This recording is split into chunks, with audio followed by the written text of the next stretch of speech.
საქართველოში 6 წელზე მეტი წლოვანების ავტომობილების იმპორტი აიკრძალება. ამის შესახებ პრემიერ-მინისტრმა მთავრობის დღევანდელ სხდომაზე განაცხადა. მთავრობის მეთაურის თქმით, აღნიშნული გადაწყვეტილების მიზანი ეკოლოგიაზე ზრუნვა, ადამიანების ჯანმრთელობის დაცვა და მათი კომფორტული გადაადგილებაა. წარმოადგენთ კანონპროექტი, რომელიც ითვალისწინებს 6 წელზე მეტი წლოვანების ავტომობილების შემოყვანაზე აკრძალვის დაწესებას, რა თქმა უნდა, მცირე გამონაკლისები იქნება გათვალისწინებული, თუმცა ვფიქრობთ, რომ არსებითად მნიშვნელოვანია 6 წელზე მეტი, ასე ვთქვათ, წლოვანების ავტომობილები არ იყოს შემოყვანილი ქვეყანაში. ეს არის მნიშვნელოვანი ეკოლოგიისთვის, ეს არის მნიშვნელოვანი ადამიანების ჯანმრთელობისთვის და ეს არის მნიშვნელოვანი ადამიანების კომფორტული გადაადგილების უზრუნველსაყოფად.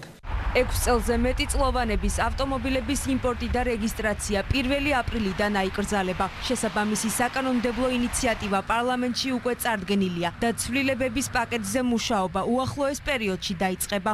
ინიციატივა გულისხმობს როგორც საქართველოს მთავრობის დადგენილებაში ცვლილებას, ისე შესაბამისად საგადასახადო კოდექსში ცვლილებასაც, განსაკუთრებით ცხოვრება ეს კონსტიტუციით გათვალისწინებული უფლება არის ნებისმიერი მოქალაქისათვის. მნიშვნელოვანია, რომ ახალი ცვლილებების მიხედვით განახლდეს ავტოპარკი, შედეგად მოყვება გარემოზე ნაკლები ზიანის მიყენება. 2012 წლისთვის მაგალითად თუ იყო 800.000-ზე მეტი ავტომობილი რეგისტრირებული, დღეის მდგომარეობით ეს ციფრი 2 მილიონ ერთეულს გადასცდა. აღნიშნული ინიციატივა მინიმალურამდე დაიყვანს იმ რისკებს, რომელიც დაკავშირებულია ავტომობილების რაოდენობის მკვეთრ ზრდასთან.